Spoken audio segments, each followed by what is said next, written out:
नमस्ते everyone, Monika astrology में आपका बहुत-बहुत स्वागत है। आज हम चर्चा करने जा रहे हैं जनवरी के राशिफल की और कर्क लग्न की। कर्क लग्न वालों के लिए जनवरी का महीना किस प्रकार की परिस्थितियां लेकर आ रहा है और कैसे ही अपने पूरे ही महीने को प्लान करना है, ये हम आज जानने की कोशिश करेंगे। सबसे पहले बात करते हैं ग्रह गोचर की।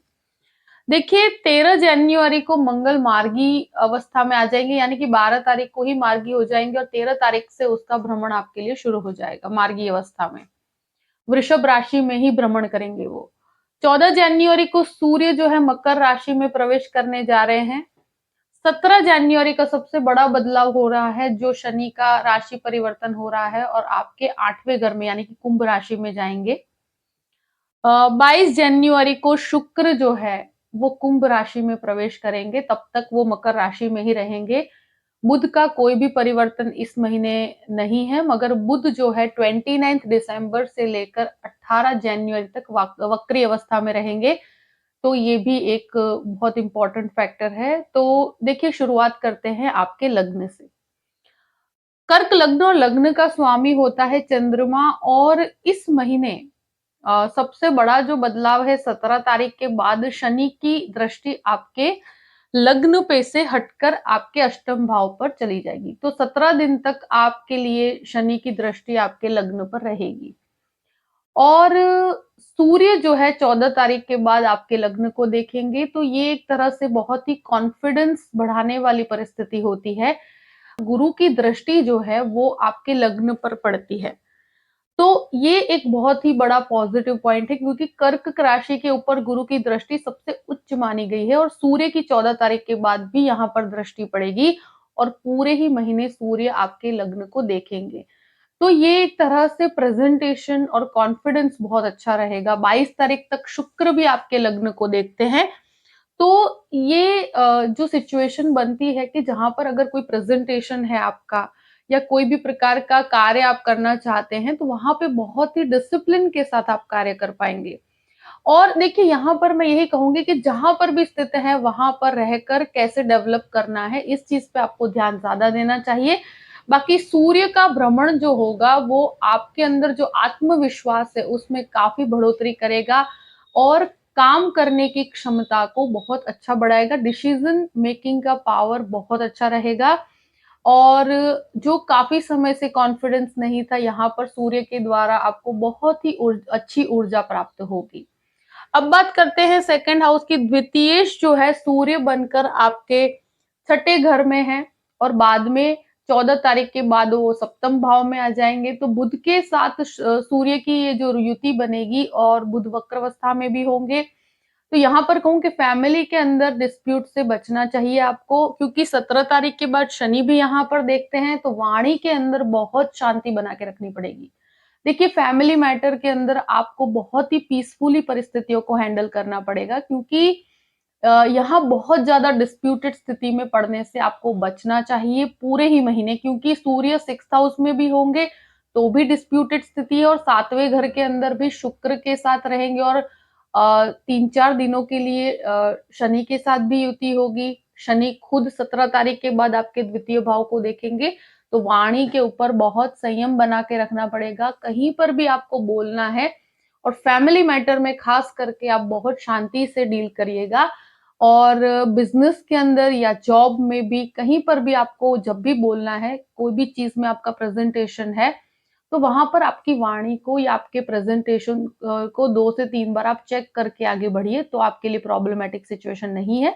अभी बहुत डिस्प्यूटेड स्थिति में पड़ने जैसा नहीं है। अब बात करते हैं तृतीय भाव की। तृतीयेश बुध बनकर आपके 6th हाउस में है, पूरे ही महीने बुध 6th हाउस में है। तो देखिए बहुत बड़े इनिशिएटिव इस महीने लेने से आपको बचना चाहिए, क्योंकि ये जो राशि एक तरह से कहा जाता है कि बुध जो है वक्रावस्था में भी है 18 तारीख तक और गुरु की दृष्टि की वजह से कॉन्फिडेंस बहुत अच्छा रहेगा, आत्मविश्वास में बढ़ोतरी भी है आपके लिए। मगर एक चीज मैं जरूर कहूंगी कि अभी जो भी प्रोजेक्ट्स हाथ में है उसको कैसे बेटरमेंट की तरफ ले जाया जाए, और अगर कोई भी बड़े बदलाव करते हैं तो इस महीने आपके लिए थोड़ा कंफर्ट जोन आपको नहीं मिल पाएगा। तो अभी कोई भी चेंजेस है, भाई बहनों के साथ अगर नए बिजनेस की शुरुआत भी करना चाहते हैं तो यहाँ पर आपको रुक जाना चाहिए। बहुत बड़े निर्णयों से या बड़े इन्वेस्टमेंट को अभी इस महीने आपको करने से बचना चाहिए, क्योंकि यहाँ पर बहुत बड़े डिसीजंस नहीं ले सकते, और अगर लेते भी हैं तो वहाँ कॉम्प्रोमाइजिंग पोजीशन के साथ और थोड़ा-सा शांति बना के आगे बढ़ना पड़ेगा। तो इस वजह से जहाँ पर भी है वहाँ पर कैसे आपके कार्य को बेटर बनाया जाए, कैसे आप इनिशिएट कर सकें, कैसे टेक्निकली परफेक्ट हो सके, उस पर ध्यान दीजिएगा। कोई भी डॉक्यूमेंट बनाते हैं तो वहाँ पर, या ईमेल राइटिंग है, वहाँ पर बहुत आपको ध्यान से करना पड़ेगा। 18 तारीख तक कहीं पर भी आप इस प्रकार की कोई गलती ना हो, डॉक्यूमेंटेशन में भी, या कहीं पर भी आपको जहाँ पर कोई डॉक्यूमेंट लिख कर देना है या ईमेल करना है, ऐसी कोई इम्पोर्टेंट चीज़ें जो है वहाँ पर लिखने में मिस्टेक्स हो सकती है, तो वहाँ पर थोड़ा ध्यान रखिएगा। बाकी गुरु की दृष्टि 3rd हाउस पे है तो बहुत प्रॉब्लमैटिक सिचुएशन नहीं है। देखिए यहाँ पर बहुत बड़े इनिशिएटिव, मुझे लगता है कि अभी रुक जाना ज़्यादा बेहतर है। बाकी जहाँ है वहाँ पर स्थित रहकर वहाँ टेक्निकली परफेक्ट होना चाहते हैं तो ये समय आपके लिए फेवरेबल है। 4th भाव की बात करते हैं, शुक्र जो है वो पूर्ण रूप से 22 तारीख तक आपके 7म भाव में, फिर 8म भाव में, और इनिशियली सूर्य के साथ रहेंगे, उसके बाद वो शनि के साथ भी रहेंगे 22 तारीख के बाद। तो यहाँ पर कोई भी कंस्ट्रक्शन करवाना चाहते हैं, उससे रिलेटेड कुछ एक्सपेंसेस हो सकते हैं। फैमिली में इस प्रकार की कोई मदरलैंड से कनेक्टेड चीजें हैं, उससे कनेक्टेड कुछ डिस्प्यूट्स हो सकते हैं।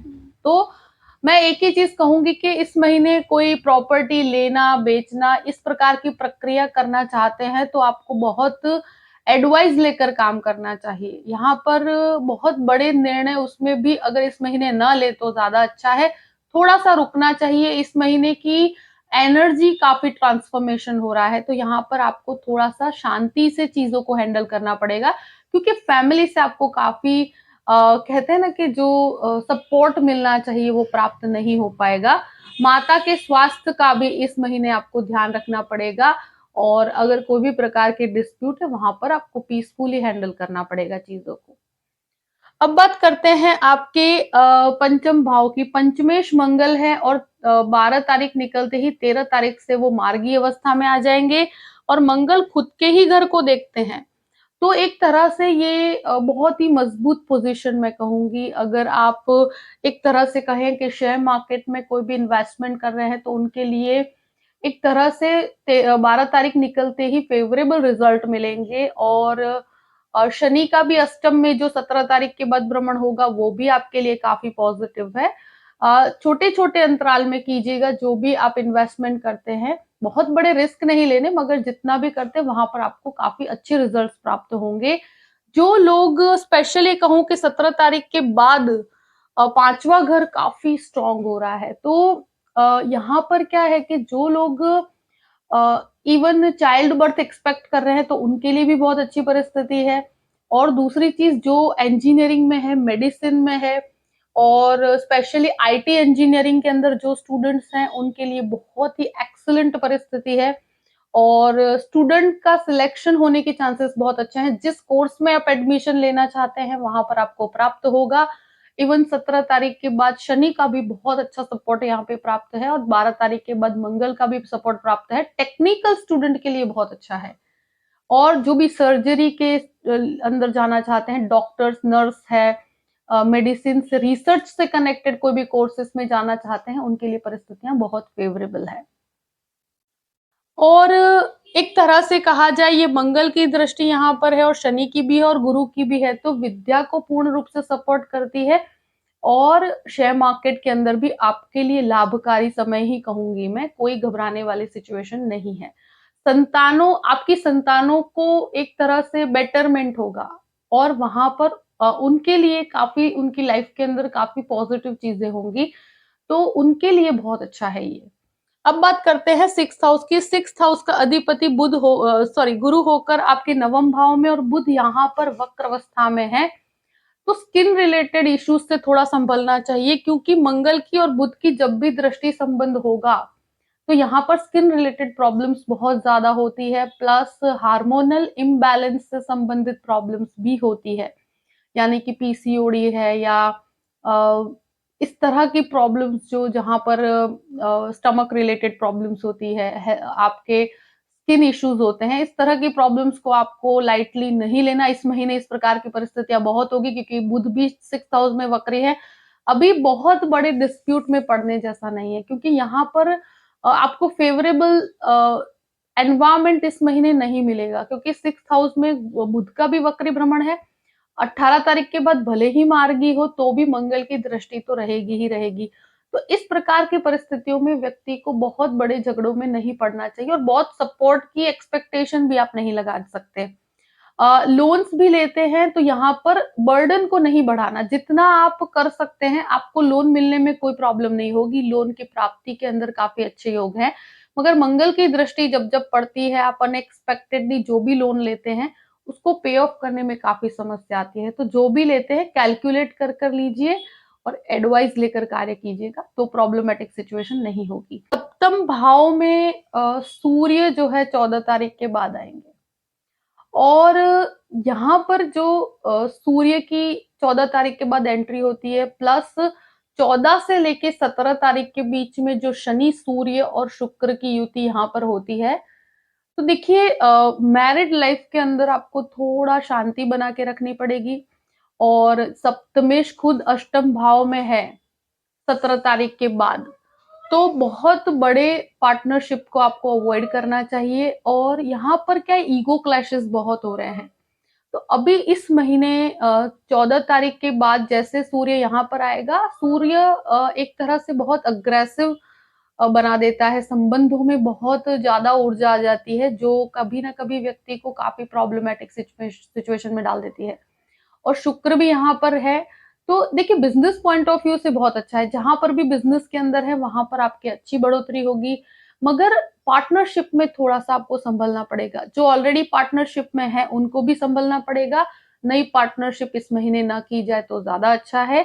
इतना है कि आपके बिजनेस जो भी कहते हैं ना कि कार्य करने की पद्धति बहुत अच्छी रहेगी, यहाँ पर एनर्जी लेवल बहुत अच्छा रहेगा, प्रेजेंटेशन बहुत अच्छा रहेगा, गवर्नमेंट का सपोर्ट भी प्राप्त होता है यहाँ पर। इस महीने 14 तारीख के बाद एक तरह से एनर्जी लेवल काफी चेंज हो रहा है, तो ये एक पॉजिटिविटी ही कहूंगी मैं। मगर मैरिड लाइफ के अंदर थोड़े से ups and downs, ego clashes हो सकते हैं फैमिली वालों के साथ, आपके और आपके पति पत्नी के अंदर कोई भी इस प्रकार की लड़ाई झगड़े की स्थिति बनती है तो शांति बना के रखिएगा इस महीने।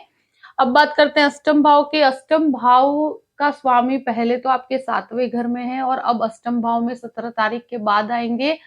तो 17 तारीख के पहले जो परिस्थितियां हैं तो वहां पर जो जो कंफ्यूजन्स थे आपके 17 तारीख तक, एक ऐसी परिस्थिति है जो लग्न को देखती है और यहाँ पर अष्टम भाव जो है वो काफी डेप्थ में लेके जाता है व्यक्ति को। तो रिसर्च ओरिएंटेड जो भी चीज के अंदर आप जाना चाहते हैं वहां पर बेटरमेंट, जो विदेश जाना चाहते हैं उनके लिए इनिशिएटिव लेना बहुत अच्छा है। अगर आप अब शुरुआत करना चाहते हैं विदेश जाने की, इस प्रकार का कोई भी प्रोसेस है, थोड़ा स्लो रहेगा प्रोसेस। यहाँ पर एकदम शनि के आते ही आपके कार्य बनेंगे ऐसा मैं बिल्कुल नहीं कहती, मगर एक बेटरमेंट रहेगा। आप जो भी काम करेंगे वहां पर आपको धीमी गति से कार्य होगा क्योंकि 2.5 साल के लिए यहाँ पर आ रहे हैं। अभी जो 17 दिन का प्रोसेस है तो रिसर्च के अंदर थोड़े से मुझे लगता है अप्स एंड डाउन्स रहेंगे, मगर 17 तारीख के बाद रिसर्च में काफी अच्छा है। अनएक्सपेक्टेडली आपको कुछ लाभ मिलते हुए नजर आते हैं। आपको कुछ अच्छी चीजें सीखने को भी मिलेगी रिसर्च के अंदर, तो वो एक बेटरमेंट है। मगर 8th हाउस में शनि का भ्रमण होता है तो यहाँ पर क्या है कि जल्दी कंफर्ट जोन नहीं मिलता, तो यहाँ थोड़ा सा आपको शांति से डील करना पड़ेगा। नवम भाव की बात करते हैं। नवम भाव में गुरु स्वगृही पोजीशन में है, तो यहाँ पर मास्टर्स करना चाहते हैं स्टूडेंट्स के लिए वैसे भी बहुत अच्छा है क्योंकि पंचम भाव भी बहुत अच्छी एनर्जी लेकर आगे बढ़ रहा है इस महीने। और यहाँ पर गुरु पूरे ही महीने मार्गी अवस्था में है और अपने खुद की राशि में है, तो आध्यात्मिक चिंतन में बहुत अच्छी बढ़ोतरी है, स्पिरिचुअल डेवलपमेंट बहुत अच्छा है। जो भी टीचिंग के अंदर या कहते हैं ना कि जस्टिस के या जुडिशियरी के अंदर जाना चाहते हैं, जो जो लॉ एलएलबी करना चाहते हैं या कोई जज का एग्जाम देना चाहते हैं, इस प्रकार की परिस्थितियों में अगर आगे आप आगे बढ़ना चाहते हैं या कोई भी लिटरेचर का एजुकेशन लेना चाहते हैं, आईटी के अंदर जाना चाहते हैं, जो भी मास्टर्स की डिग्री लेना चाहते हैं, पीएचडी करना चाहते हैं, तो उनके लिए ये महीना बहुत ही फेवरेबल परिस्थिति लेकर आ रहा है। ऐसे एडमिशंस लेना चाहते हैं तो आप ले सकते हैं। यहाँ पर आध्यात्मिक यात्राओं के लिए भी बहुत अच्छा है। एक चीज़ है कि 9th हाउस काफ़ी स्ट्रॉन्ग है, तो भाग्य का सपोर्ट कहीं न कहीं आपके साथ है। अब बात करते हैं 10th हाउस की। दशम भाव का अधिपति मंगल है और 12 तारीख के बाद मंगल मार्गी होंगे, तो कार्यस्थल में कंफर्ट ज़ोन मिलेगा। यहाँ पर एक चीज़ मैं ज़रूर कहूँगी कि 17 तारीख के बाद शनि की दृष्टि के कारण कभी-कभी आप डिसीज़न्स नहीं ले पाएँगे, कि कोई भी बदलाव है या कोई अच्छा जॉब का अगर ऑफ़र आपको मिलता है, तो उसको आप कन्फ्यूज़ मत होइए, वहाँ पर आप उसको एक्सेप्ट कर सकते हैं। हाँ, मगर जो अच्छा जॉब चल रहा है उसको बीच में से छोड़ देना, क्योंकि राहु पे जब शनि की दृष्टि भी पड़ेगी और मंगल मार्गी होते ही आपके लिए अगर कोई अपॉर्च्युनिटी क्रिएट होती है या कोई अच्छी जॉब का ऑफर आपको मिलता है, क्योंकि दशा अंतर्दशा आपके जो भी बर्थ चार्ट में है, तो आपको वो एक्सेप्ट करना चाहिए। बिल्कुल घबराने की स्थिति नहीं है, भ्रमित होने की जरूरत नहीं है। इतना ज़रूर है कि ये राहु जो है यहाँ पर, तो बहुत ज़्यादा कार्यस्थल पे लोगों पर विश्वास नहीं करना चाहिए। अपने मेहनत से अपने बल पे आपको आगे बढ़ना पड़ेगा। यहाँ पर मेडिसिन में है या खाने-पीने के बिज़नेस के अंदर है, उनके लिए बहुत अच्छा है। टेक्निकली जो लोग मीन्स जो भी टेक्निकल लाइन में है, मैकेनिकल इंजीनियरिंग के अंदर है या कोई भी टेक्निकल डिपार्टमेंट में आप काम करते हैं, तो वहाँ पर आपको बहुत अच्छे योग हैं। 12 तारीख के बाद सफलता अच्छी मिलती है। और यहाँ मंगल काफ़ी मार्गी अवस्था में लाभ स्थान पे है, तो आपके लिए काफ़ी लाभदायक परिस्थिति है। 11वें स्थान की बात करते हैं। 11वें स्थान में मंगल जो है मार्गी अवस्था में है, तो कुछ अटके हुए कार्य आपके संपन्न होंगे। देखिए, थोड़े कॉम्प्रोमाइज़िंग सिचुएशन के साथ आगे बढ़ना पड़ेगा, मगर ये मंगल की स्थिति आपके लिए काफ़ी फ़ेवरेबल है। जो भी दवाइयों की कंपनी में भी काम करते हैं, तो उनके लिए भी बहुत अच्छा, अटके हुए हर कार्य में आपको संपन्नता मिलेगी, तो ऐसा कुछ प्रॉब्लमैटिक सिचुएशन नहीं है। बस जहाँ पर है वहीं पर डेवलपमेंट करने की कोशिश कीजिए। बहुत ज़्यादा चेंजेस अगर आप खुद से कोई चेंजेस करते हैं, जैसे बहुत अच्छा चल रहा है और उसको छोड़कर आप कुछ नया करने की कोशिश करें, तो इस महीने इस प्रकार की परिस्थिति को नहीं करना चाहिए। 12th हाउस की बात करते हैं। 12th हाउस में बुध आपका 6th हाउस में है और वक्र अवस्था में 18 तारीख तक है। उसके बाद वो मार्गी भी हो जाएँगे। अभी कोर्ट केसेस के अंदर बहुत बड़े बदलावों से बचना चाहिए। यहाँ पर मुझे नहीं लगता कि अभी बहुत रिएक्टिव होने का समय नहीं है। इतना मैं ज़रूर कहूँगी कि यहाँ जो भी लोग फॉरेन लैंड से कनेक्टेड चीज़ों से जब जो बाहर जाना चाहते हैं, थोड़े डिलेज़ होंगे। जो आप चाहते हैं कि फ़ास्ट कार्य हो, तो वहाँ पर आपको थोड़ा-सा आपको इंतज़ार भी करना पड़ेगा और चीज़ें होने में थोड़ा समय लगेगा। तो यहाँ पर आपको थोड़ा वेटिंग में रखा जा सकता है, तो फ्रस्ट्रेशन लेकर मत आइएगा। थोड़ा आपको पीसफुली चीज़ों को आपको वेटिंग करना पड़ सकता है, क्योंकि ये पेशेंस के साथ कार्य होगा। यहाँ पर बहुत ज़्यादा डॉक्यूमेंटेशन को प्रॉपर रखना चाहिए और खर्चों पर नियंत्रण रखिए। इस महीने कुछ अनएक्सपेक्टेड एक्सपेंसेस भी हो सकते हैं। इतना ज़रूर है कि 14 से लेके 17 तारीख तक थोड़ा-सा आपको स्वास्थ्य को भी अवॉइड नहीं करना चाहिए। यहाँ पर अगर कोई भी स्टमक रिलेटेड इश्यूज़ भी होते हैं, तो वहाँ पर आपको थोड़ा-सा अपने स्वास्थ्य पर ध्यान रखना चाहिए। देखिए, यहाँ पर जो भी परिस्थिति है, स्थिरता के साथ इस महीने को जैसे भी है वहाँ परिवर्तनों के साथ एक्सेप्ट कीजिए और अपने आप को डेवलप करने की कोशिश कीजिए। ये महीना जो भी परिस्थिति लेकर आ रहा है, मैंने आपके सामने रख दिया है। आई होप कि ये वीडियो आपको पसंद आया होगा। पसंद आए तो लाइक भी कीजिएगा और सब्सक्राइब भी कीजिएगा। अगर आप मुझसे कंसल्टेशन लेना चाहते हैं, तो डिस्क्रिप्शन बॉक्स में मैंने अपना ईमेल आईडी दिया हुआ है astrologymonica@gmail.com। आप उस पे मेल कर सकते हैं। मैं आपको पूरी ही जानकारी प्रदान करूँगी कि कैसे मुझसे कॉन्टैक्ट किया जाए और कैसे मुझसे कंसल्टेशन लिया जाए। अपनी परिस्थितियों को ध्यान में रखते हुए अपने पूरे ही महीने को प्लान कीजिए और हमेशा खुश रहिए। Thank you so much. जय श्री कृष्ण।